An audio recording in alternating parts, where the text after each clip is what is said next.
사람에게는 각자의 능력이 있습니다. 자신의 그 능력을 우리가 이 시간 뭐라고 다 말할 수는 없겠지만, 여러분 능력이 다 있으신 거죠. 때로는 우리가 재주라고도 이야기하고, 혹은 달란트라는 말로 표현하기도 하고, 또 타고난 것이라고도 이야기할 수도 있고, 또 때로는 우리가 열심히 배우고 훈련하고 익혀서 갖게 된 그 무엇인가가 있습니다. 그 능력 안에서 우리가 이제 살아가는 거죠. 그것은 신체적인 능력일 수도 있고요. 우리의 어떤 지적인 능력, 그리고 영적인 능력, 뭐 이런 것들을 다 포함하는 겁니다. 근데 사람이 자신이 갖고 있는 능력 안에서 살아가기 때문에 스스로에 대해서 가지는 생각이 있습니다. 그 생각이 무엇이냐면 이런 단어로도 표현될 수 있어요. 자신감이라고 표현되기도 하고, 그 능력을 가지고 살아갈 때 혹은 자기감이라고도 이야기해요. 그러니까 자기 자신에 대해서 이해하고 있는 거. 때로는 그것이 이제 자기의라는 것으로 나타나기도 하고 그렇습니다. 그런데 반대의 경우도 사실은 있습니다. 그래서 어떤 때는 자기 자신에 대해서 신뢰하지 못해서 무기력하거나 뭐 우울하거나 뭐 이런 경우들도 이제 경험하죠. 근데 사람들이 자신의 능력 안에서 살아간다는 말이 틀린 말이 아닙니다. 그런데 그것이 100% 맞다고도 말할 수는 없어요. 왜냐하면 우리가 갖고 있는 능력으로 능력 안에서 살아가지만 그것 외에도 다른 것이 없으면 우리는 도무지 살아갈 수가 없는 존재이기 때문에 그래요. 그러니까 내 능력만 가지고는 살 수 없다는 겁니다.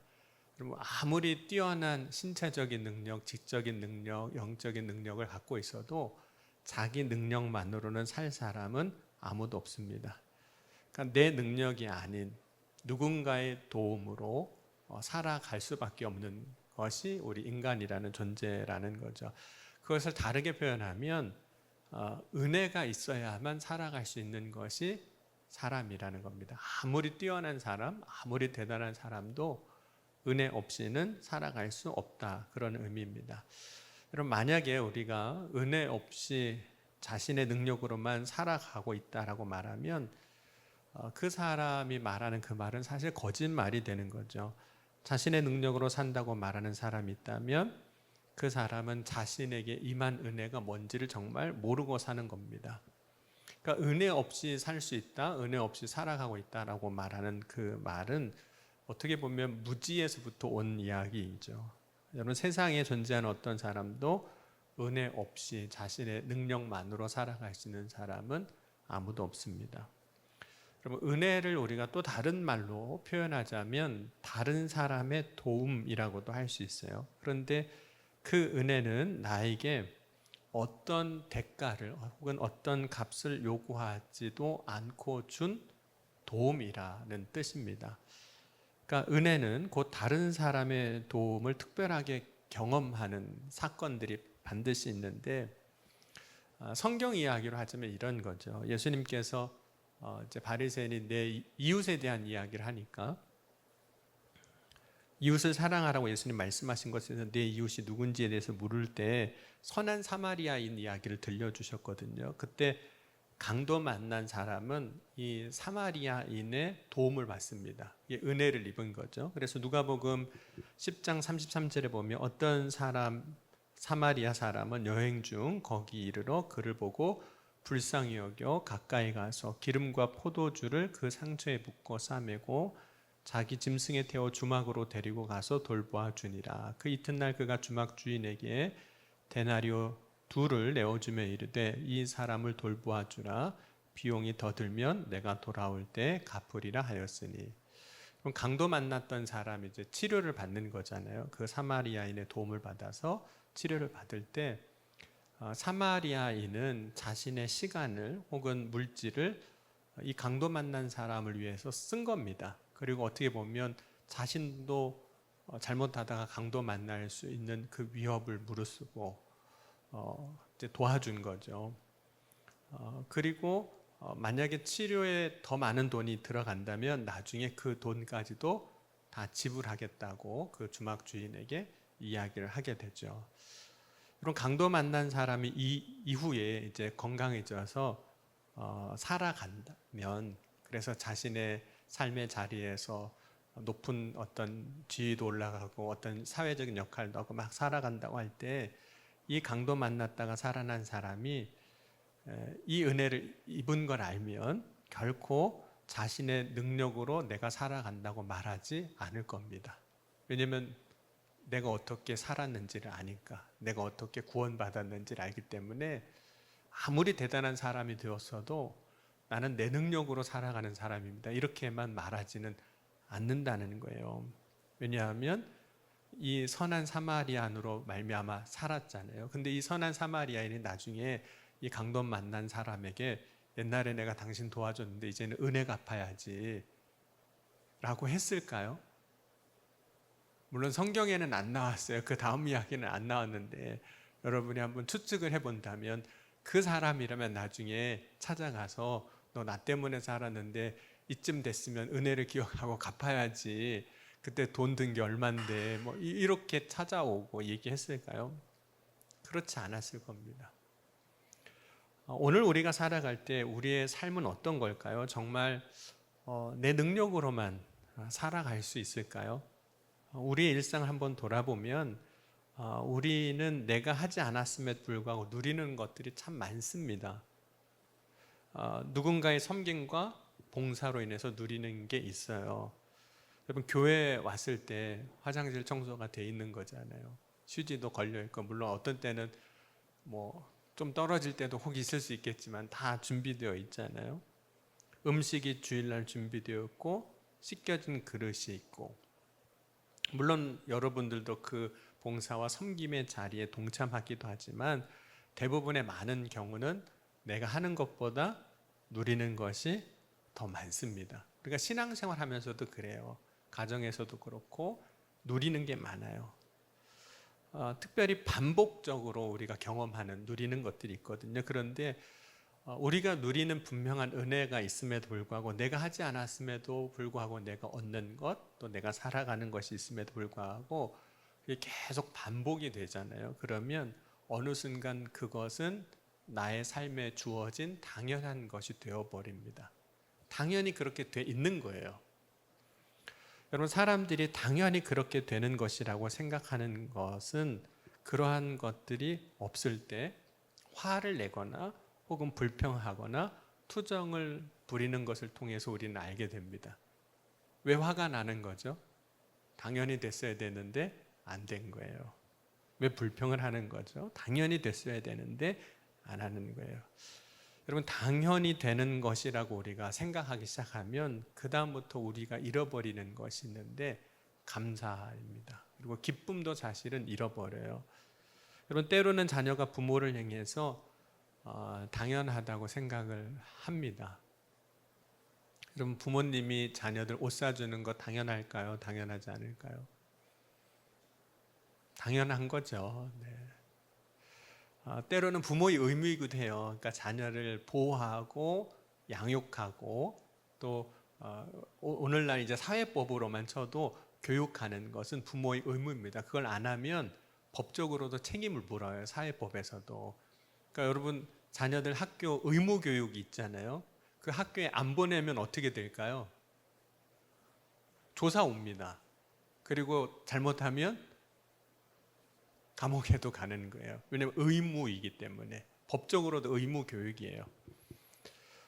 부모에 대해서 우리가 당연하게 생각하기 이제 시작하면 이제 원망하겠죠. 이것도 안 해주고, 이것도 못 해주고, 이것도 없고, 저것도 없고, 불평하고, 이제 감사는 사라질 겁니다. 그게 이제 은혜를 잊었다는 거예요. 당연하게 생각하는 것은 우리가 은혜를 잊었다는 거거든요. 그런데 은혜를 잊으면 어떤 일이 벌어지냐면, 사람과의 관계에서 은혜를 잊으면 관계도 나빠집니다. 관계가 어그러지거나 이제 나빠지거나 혹은 불편해지는 이제 상황들이 벌어집니다. 여러분, 오늘 이제 사도 바울이 로마에 있는 성도들에게 편지를 하면서 하나님이 사도 바울에게 주신, 그러니까 나에게 주신 은혜, 하나님이 나에게 주신 은혜가 무엇인지를 고백하는데 오늘 15절, 16절 한번 같이 읽겠습니다. 여러분이 읽으시면서 이게 은혜인가? 다시 한번 고민해 보시고 생각해 보셨으면 좋겠습니다. 15절, 16절 우리 한번 같이 다시 읽겠습니다. 그러나 내가 너희로 다시 생각나게 하려고 하나님께서 내게 주신 은혜로 말미암아 더욱 담대히 대략 너희에게 썼노니 이 은혜는 곧 나로 이방인을 위하여 그리스도 예수의 일꾼이 되어 하나님의 복음의 제사장 직분을 하게 하사 이방인을 제물로 드리는 것이 성령 안에서 거룩하게 되어 받아실 만하게 하려 하심이라. 이제 바울의 고백의 내용이 여러 가지인데 그 중에 한 가지는 뭐냐면 내가 이방인의 사도가 된 것, 그래서 부르심을 받고 그들에게 복음을 전하게 된 것, 그리스도 예수의 일꾼이 된 것이 은혜라고 고백을 하는 거예요. 한번 여러분에게도 이제 이 말씀을 읽었으니까 여쭤볼게요. 여러분 교회에서 직분 받으셨잖아요. 은혜로 여겨지세요? 네. 어느 날 갑자기 나에게 어떤 일이 딱 책임이 주어졌을 때 여러분 어떠세요? 은혜로 여겨지세요? 짐으로 여겨지세요? 은혜로 여겨지세요? 네, 우리는 때로는 부담스러운 짐으로 여겨질 때도 사실은 있거든요. 근데 바울이 오늘 내가 이방인의 사도가 된 것, 하나님의 은혜다 이렇게 고백합니다. 일꾼이 된 것, 예수 그리스도의 일꾼이 된 것 은혜다 이렇게 고백해요. 왜 바울이 은혜라고 고백을 했을까요? 우리가 이제 바울의 삶을 이렇게 조금 이해하면 이게 진짜 은혜였구나 하고 알게 됩니다. 바울 이전에 그의 삶은 이제 사울로 살았습니다. 사울이라는 이름의 뜻은 여호와께 구하다 이런 의미가 있습니다. 그 이름에서 우리가 생각할 수 있는 것은 사울이 그때 얼마나 하나님을 믿는 열심을 가지고 살았던 사람인가 하는 것을 생각할 수 있어요. 자, 그 이름의 의미가 잘 안 와 닿으시면 한번 이렇게 이름을 진 사람은 어떤 의미인지 한번 생각해 보셨으면 좋겠어요. 순회 선교단이라는 선교단체에 김용희 선교사님이 계시거든요. 혹시 아시는 분도 계실지 모르겠는데 그 아들의 이름이 혹시 뭔지 아세요? 선교예요. 선교. 아들의 이름을 선교라고 줬어요. 그러니까 이 선교사님이 평신도 선교사로서 얼마나 선교의 복음 전하는 일에 마음이 뜨거우셨으면 아들 이름을 선교라고 줬어요. 네, 요즘에 이제 청년 사역자로 꽤 열심히 또 한국에서 유명하게 사역하고 계시거든요. 그러니까 이름을 통해서 우리가 다른 건 몰라도 이름을 통해서도 우리가 볼 수 있는 것들이 많이 있는 거예요. 그러니까 사울이라는 이름을 보면서 그가 얼마나 믿음을 가지고 살았는지, 열심을 가지고 살았는지 알게 됩니다. 그런데 그 믿음이 사울로 하여금 자기 의를 만들게 했어요. 자기 의로 가득하게 했어요. 왜냐하면 여러분 실제로 우리가 어떤 일에 열심을 가지고 일을 하다 보면 내가 한 일이 많기 때문에, 내가 이룬 것이 많기 때문에, 내가 헌신한 것이 많기 때문에 그 일에 대해서 자기의 의를 주장할 지분이 많아지는 겁니다. 지분이 많아져요. 그래서 다른 사람과 비교할 때 상대적으로 자신의 의를 드러내게 되는데 자기의 의를 드러내기 시작할 때 우리는 무엇을 잊기 시작하냐면 하나님의 은혜를 잊기 시작합니다. 자기의 의가 드러나는 순간 자기의 능력이 드러나는 건데 하나님의 은혜는 가려지기 시작해요. 그러면 앞서 서두에서 이야기한 것처럼 우리는 자기 능력 안에서 살지만 아무리 능력이 대단한 사람이라 할지라도 자기 능력만 가지고 살 수 있는 사람은 아무도 없습니다. 근데 바울이 이제 주님이 바울을 이제 부르시는데 그가 이제 열심을 가지고 그의 이름에서 드러나듯이 그의 삶에서 들어가서 열심을 가지고 했던 일이 있었거든요. 근데 주님을 딱 만났는데 그 일에 대해서 주님이 평가해 주시는 거잖아요. 말해 주시는데 그걸 뭐라고 말씀하셨냐면 그러면 사도행전 9장 4절 5절 한번 같이 보겠습니다. 내가 내 의를 가지고 나는 잘한 일이야 라고 막 한 일인데 주님의 평가는 뭐였냐면 이런 평가였어요. 사도행전 9장 4절 5절입니다. 사도행전 9장 4절 5절 같이 한번 읽어보겠습니다. 땅에 엎드려져 들음에 소리가 있어 이르되 사울아 사울아 내가 어찌하여 나를 박해하느냐 하시거늘 대답하되 주여 누구시니이까 이르시되 나는 내가 박해하는 예수라. 그런 사울은 자기 의를 가지고 그렇게 살았는데 주님 앞에 딱 섰을 때 주님이 사울에게 이야기하기를 어찌하여 내가 나를 박해하느냐. 사울이 지금까지 해온 일은 다 어떤 일이었어요? 주님을 박해하는 일, 주님을 힘들게 하는 일, 쉽게 덮으로 하면 주님을 참 마음 아프게 하는 일, 어렵게 하는 일만 했다는 거예요. 나는 옳은 일인 줄 알고 막 열심을 내서 막 뜨겁게 했는데 주님 앞에 서고 나니까 그것이 의가 아니라 하나님을, 주님을 박해하는 일이 됐다는 거죠. 그러니까 여러분 우리 편에서는 내 생각에는 의인 줄 알고 했는데 주님 편에서 보니까 전혀 의가 아니었다라는 거예요. 그럼 바울이 자신이 생각했던 그리고 자신이 행했던 모든 것들이 의가 아닌 것을 깨닫고 난 후에 비로소 그가 고백할 수 있는 것은 빌립보서 3장 5절과 6절이었습니다. 빌립보서 3장 5절과 6절 보면 바울이 이런 고백을 합니다. 나는 8일 만에 할례를 받고 이스라엘 족속이요 베냐민 지파요 히브리 중에 히브리니요 율법은 바리새인이요 열심으로는 교회를 박해하고 율법의 의로는 흠이 없는 자라고 했지만 그 고백은 고린도전서 15장 9절 10절로 넘어가 보면 빌립보서로 계속 가보면 결국은 내가 죄인 중에 괴수라는 고백을 합니다. 그리고 이제 고린도전서 15장 9절과 10절을 보면 이렇게 고백합니다. 나는 사도 중에 가장 작은 자라 나는 하나님의 교회를 박해하였으므로 사도라 칭함 받기를 감당하지 못할 자니라. 그러나 내가 나 된 것은 하나님의 은혜로 된 것이다. 그러니까 내가 지금 서는 것은 내 능력으로 내가 잘나서 내가 한 무엇으로가 아니라 하나님의 은혜로 된 것이라고 고백을 합니다. 그래서 바울은 자신의 삶이 하나님의 은혜로 된 것임을 알기에 사람들 앞에서 자기의 의를 이제 자랑하지 않습니다. 내가 이런 사람이야, 이런 일을 한 사람이야 라고 이야기를 하지 않는다는 거예요.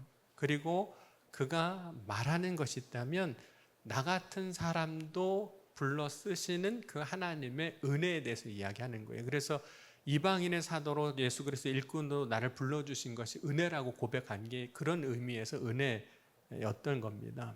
그래서 오늘 17절, 18절, 19절에 이렇게 바울은 이야기하고 있습니다. 그러므로 내가 그리스도 예수 안에서 하나님의 일에 대하여 자랑하는 것이 있거니와 그리스도께서 이방인들을 순종하게 하기 위하여 나를 통하여 역사하신 것 외에는 내가 감히 말하지 아니하노라. 그 일은 말과 행위로 표적과 기사의 능력으로 성령의 능력으로 이루어졌으며 그리하여 내가 예루살렘으로부터 두루 행하여 일루리곤까지 그리스도의 복음을 편만하게 전하였노라. 나는 자랑할 게 아무것도 없고 내가 사역하면서 나타난 것은 성령의 능력으로 그렇게 된 거지 내 능력으로 된 것도 아니고 나는 다만 나를 통해서 일하시고 역사하시는 그 주님만 나는 이야기할 뿐이다 라고 이야기를 합니다. 그러니까 하나님의 은혜를 경험한 사람은 사실 자랑할 게 없는 게 없다라는 걸 아는 거예요. 물론 이제 바울의 개인적인 경험이긴 하지만 그 개인적인 경험은 그 한 사람에게만 적용되는 것이 아니라 사실은 우리 모든 사람에게 적용되는 보편적인 법칙이라고도 말할 수 있습니다. 왜냐하면 하나님을 경험하는 사람들은 각각일 수는 있어요. 그런데 그 사람에게 역사하신 하나님은 언제나 동일하신 하나님이십니다. 그래서 바울은 정말 예수를 믿고 난 다음에 그가 회심하고 난 다음에 이제 자기를 자랑하지 않습니다. 자기를 드러내지 않으려고 해요. 그럼 바울이 자랑하지 않는 이유는 나의 삶이 하나님의 은혜로 되는 것임을 알기 때문입니다.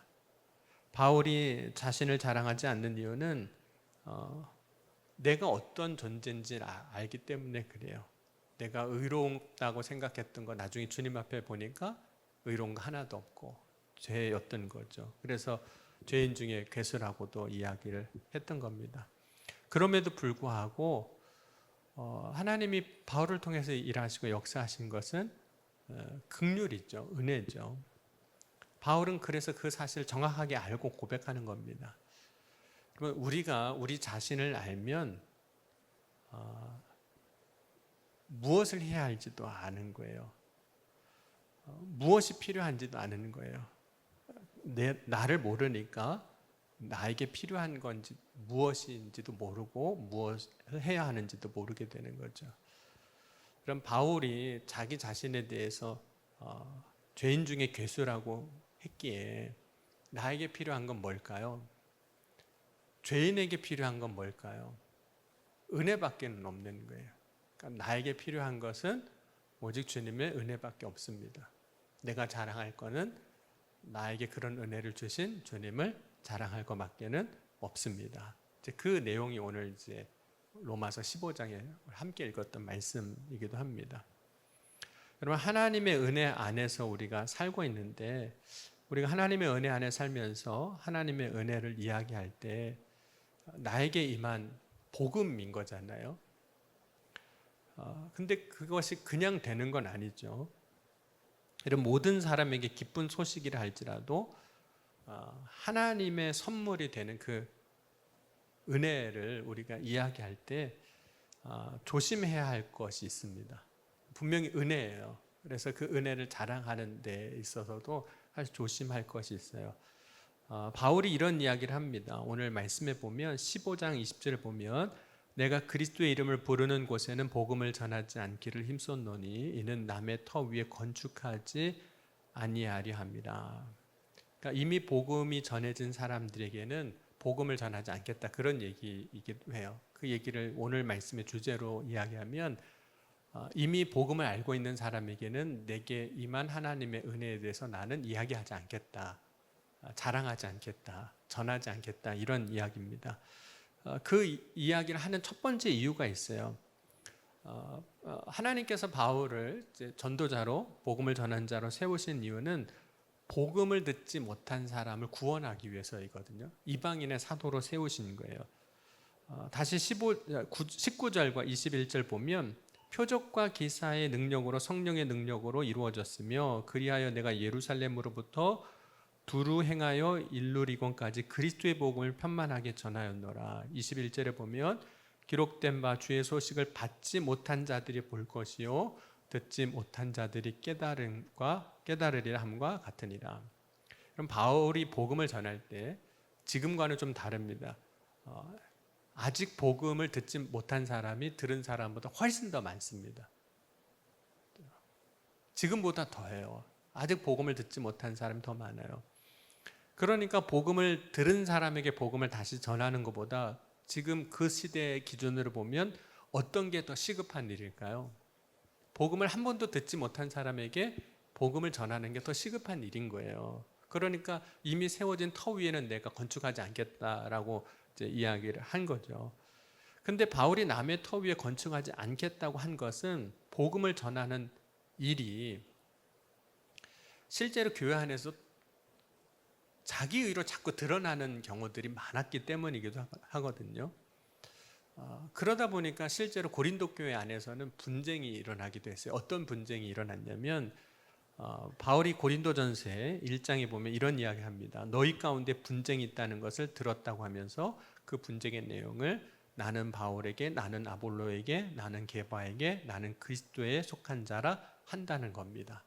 그래서 교회 안에 나는 바울을 따르는 사람이고 나는 베드로를 따르는 사람이고 나는 이 사람도 저 사람도 아니고 나는 오직 그리스도만 따르는 사람이라고 하는 그 분파가 생겼다는 거예요.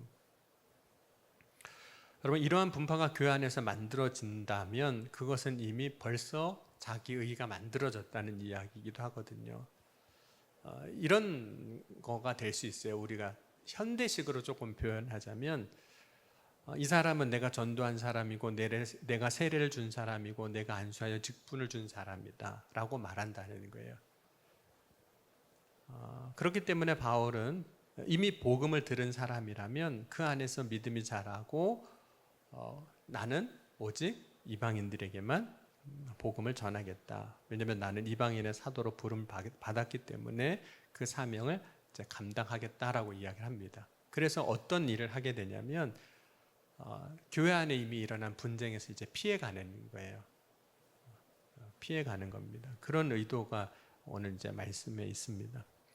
그럼 바울이 이제 하나님이 자신에게 주신 은혜를 기억하면서 이제 복음을 전하는 전도자로 그 사명을 이제 감당하게 되는데 그 일을 할 수 있는 것도 오직 주의 은혜라고 고백합니다. 그리고 하나님의 은혜로 고백하는 사람은 두 가지가 명확하게 있어요. 첫 번째는 자기 자신을 아는 게 있는 거예요. 나를 알기에 하나님의 은혜다라고 고백하는 거예요. 두 번째는 무엇을 알기에 그렇게 고백하냐면 하나님을 알기 때문입니다.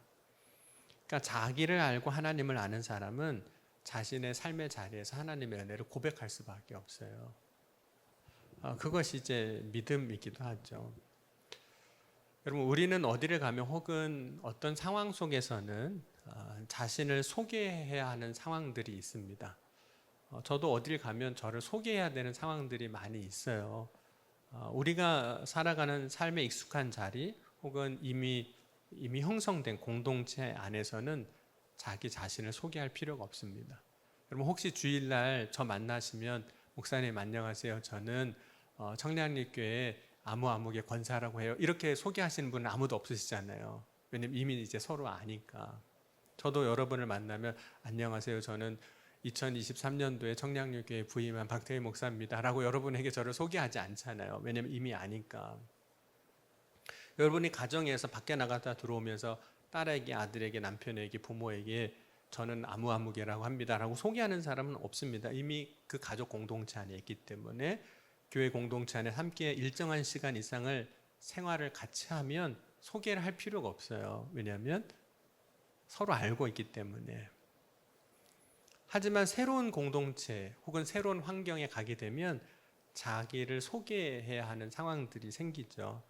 근데 여러분, 자기를 소개한다는 것이 생각보다 쉽지는 않습니다. 여러분, 교회에 이제 신앙생활 하려고 등록하면 그 사람이 언제쯤 자기를 소개하는 일이 끝날까요? 언제쯤 자기를 소개하는 일이 끝날까요? 언제 끝나냐면 더 이상 누군가가 그 사람을 새신자라고 부르지 않을 때, 그때 끝나는 겁니다. 근데 여러분, 언제쯤 새신자 딱지가 떨어지는지 아세요? 교회에서? 교회마다 좀 다르긴 하는데 어떤 교회는 한 10년쯤 다녀야 새신자가 아니에요. 10년쯤 다녀야 새로운 사람이 아니구나 이렇게 되는 거거든요. 지난 어제죠. 서울연의 원로 목사님 초청 예배 동대문 지방 주간으로 있었는데 이제 저희 교회에서 이제 모이게 됐어요. 이제 로비에 이제 오시는 분들 이제 인사하고 하는데 몇몇 분들이 굉장히 저를 반갑게 인사하시는 거예요. 저는 이제 모르잖아요. 일단 들어오시는데 저를 보고 인사를 하시니까. 그래서 이제 당황스럽죠. 어떤 분인지. 그분이 저한테 먼저 본인을 소개하세요. 뭐라고 하시냐면 이제 아버님 소천하셨지만 목회할 때 옛날에 저 아주 어렸을 때 초등학교 다니기 전에 같은 지방에서 목회했던 아무개 목사야. 뭐 이렇게 얘기를 하시는 거예요. 그러면서 이제 오늘 여기 왔다라고 이야기를 하시는 분도 있고 어떤 분은 신학교 같이 다녔던 동기 목사님이시라고 예전에 이제 천안에서 목회할 때 그 동기 목사님들 한 4, 50분 계셨거든요. 그러면 교회로 초대해서 그분들 한번 식사도 대접하고 그런 적이 있었는데 그때 이제 기억하시고 그때 봤었는데라고 이야기하시는 분도 있었습니다. 또 한 분은 이제 행사 다 마치고 식사 다 마치고 이제 저도 뭐 오신 분들 다는 모르지만 어쨌든 손님이 오셨으니까 인사도 하고 뭐 배웅도 하고 뭐 하는데 길이 엇갈렸나 봐요. 저를 이제 못 만나셨는데 못 만났다고 사무실에 명함만 한 장 주고 가셨더라고요. 그래서 제가 전화를 드렸습니다. 그랬더니 아버님과 같이 신학교 다녔던 동기였는데 만나고 싶었는데 얼굴을 못 보고 갔다고 명함 그래서 주고 갔노라고 사무실에. 그래서 전화 드리고 그러셨냐고 어떻게 지내시냐고 또 인사하고 뭐 여러 가지 이야기를 했습니다. 그래서 어제 같은 경우는 이제 저를 이제 소개해야 하는 상황들이 이제 자꾸 생기는 거예요. 이제 모르는 분들한테 소개하고, 또 어떤 분은 전에 섬기던 교회 부목사가 그 교회 오기 전에 있었던 감독님 교회 부목으로 있다고 왔는데, 그 부목사한테 소식 들었다고 이야기하면서 뭐 이런저런 이야기도 하시고, 그러니까 저는 이제 또 그러면 그러시냐고 뭐 하고 저를 또 이야기를 해야 되는 거죠. 누군가에게 저를 소개할 때 사실은 어떻게 저를 소개해야 할지 고민될 때가 많습니다. 왜냐하면 어제 같은 상황에서는 저를 소개할 때 누구의 아들로 소개해야 되는 거예요. 누구의 아들로. 실제로 원로 목사님 회장으로 계신 분이 이제 광고 시간 올라가셔서 오늘 이 교회를 담임하는 이제 박대회 목사는 저와 잘 아는 아무개 목사님의 아들입니다. 뭐 이렇게 얘기를 하시니까 저도 이제 다른 분들 만나면 아무개 목사 아들입니다. 이렇게 저를 이제 소개를 해야 되는 거죠. 그럼 어떻게 소개하느냐에 따라서 상대방에게 나의 모습은 달라져 보일 수 있습니다. 물론 기본적으로 저는 뭐 어디 가서 이야기할 때 청량리교회 지금 섬기고 있는 박대희 목사입니다라고 소개를 합니다. 근데 그 다음이 이제 문제인 거죠. 어떤 때는 어제처럼 이제 부모님을 이야기해야 되는 때가 있고, 어떤 때는 학교를 이야기해야만 하는 때도 있어요. 그래서 학교 무슨 행사 있으면 거기 가면 또 지방에서도 연에서도 뭐 이렇게 학교를 이야기할 때도 있고, 때로는 어떤 무엇인가로 자기를 이제 소개해야 하는 때가 생깁니다. 그때마다 참 고민스러워요. 어떻게 소개하는 게 진짜 잘하는 소개인가 고민을 해요. 어떻게 해야 나의 의는 드러나지 않고 교만하지 않고 나 자신을 잘 소개할 수 있을까? 어떤 것이 가장 좋을까라는 고민을 늘 합니다. 근데 여러분, 우리가 예수 믿는 사람으로서 가장 좋은 소개가 뭐가 있을까요? 어떻게 소개하면 여러분을 누구든지 만났을 때 가장 잘 소개하는 것이 될 수 있을까요? 물론 상황에 맞아야 됩니다. 상황에 맞아야 되긴 하지만, 적절해야겠지만, 아마도 우리가 살아가는 삶의 자리에서 언제나 실패하지 않는 자기 소개가 있다면 주님의 은혜로 살아가는 자라는 고백을 하는 것, 그것이라 생각합니다. 하나님의 은혜로 사는 사람이에요. 물론 그것이 우리가 말하는 워딩이 이렇게 다 똑같지 않을 수 있지만 주님의 은혜로 살아가는 자라고 고백하는 겁니다. 여러분, 이 말에는 자기의 의가 없다는 거죠. 이 말에는 자기의 자랑도 없다는 말입니다. 이 말에는 또한 내가 죄인입니다, 이런 고백도 사실 포함되어 있습니다. 이 말에는 하나님의 뜻과 섭리를 따라 살아가는 삶을 사는 자입니다 라는 고백도 사실은 다 포함되어 있어요. 물론 그런 고백들이 상황에 맞춰서 잘 설명이 돼야겠지만, 여러분, 오늘 저와 여러분은 어디로 가든지 어디에서든지 누구 앞에서든지 하나님의 은혜로 살아가는 자임을 고백할 수 있는 저와 여러분이 될 수 있기를 주의 이름으로 간절히 축원합니다. 우리의 능력이 대단해도 은혜 없이 살 수 있는 사람은 아무도 없습니다. 만약 은혜 없이 산다고 한다면 그 사람은 자기도 모르는 거고 하나님도 모르는 거예요. 여러분, 오늘 이 시간 하나님의 은혜로 살아가는 나임을 믿음 안에서 고백할 수 있기를 주의 이름으로 간절히 축원합니다.